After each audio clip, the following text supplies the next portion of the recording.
This is Kimko the Bus Dog and welcome to my mini vlog. So for today's video is follow-up check-up ko po ngayon.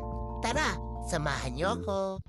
So bago ang lahat, nag-lunch muna kami ng mami at dada ko. Sarap ng food niya, sarap! O yun, ang dami food. Tapos pinataste ako ng mami ko. Yummy food! After namin mag-lunch is pumunta na po kami ng clinic. On the way na po kami. We're here. Medyo habado ako guys kasi aram ko matutusok na naman ako. Ang sakit kaya matusok. Alam niyo ba guys, ang mabait na mga doktor dito sa clinic ko. Tapos ayan yung timbang ko, 1.8.